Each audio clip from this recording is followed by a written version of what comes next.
Давно уже. Ваши же старики вас подталкивали давно. Давно уже. Было так? Было Скажи, так. нет? И такое было. Ну а почему вот это вот прямо не говорите? Мы никогда против ингуша слова не сказали. Жили в мире. А это же известно все давно. Ну вот. Это известно А и тебе, почему? и Да. мне А известно. почему вы это и, не честно говорите говоря, прямо? там наверху это известно, и в Москве Да, это известно. Да. Что ваши старики, ваши В конце концов, кто-то должен был. Богатыревы, В конце концов, кто-то должен был все еще. подталкивают они их молодежь. Сколько, объясни, вот сколько? Что, мы плохо жили, что ли? Вот спроси, вот мы вместе работали. Ну я спрошу. Плохо мы жили? Нет. Отлично. Отлично. Вот в таких отношениях мы были. Вот сейчас, вот в данный момент, я хочу быстрее оказаться там, в Назране. И с кого кое-что спросить. Это вот меня сейчас в данный момент больше всего интересует.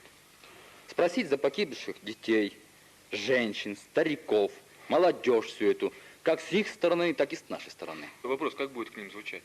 Как будет звучать вопрос? Что, о чем они думали и что они собирались сделать. Да. И каким образом они хотят все это исправить, и каким образом они хотят ответить перед своим народом за все это. Меня вот это больше всего интересует. Раньше два мужика сталкивались на кулаками, висели у них метровые кинжалы, никто из них за кинжал не хватался, потому что каждый знал, что вынув кинжал, этот кинжал должен был пойти в дело. А пойти в дело, это значит, что человек должен был убить, и, соответственно, ему за это отомстят. Поэтому люди никогда за кинжал не хватались, они дрались на кулаках, если дрались. По крайней мере, 5 А сейчас у каждого практически. Это не только вот там, в Ингушетии, это и здесь. Оружие вот так на руках.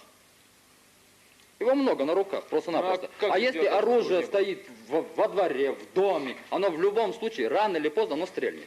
Один раз оно стрельнет, это пойдет цепная реакция. Просто-напросто. Она уже стрельнула. Оно стрельнуло. Оно стрельнуло и в Закавказье, оно и в Фергане стрельнуло. Теперь и до отсюда добралось. Здесь тоже долго ждало, это накапливало все.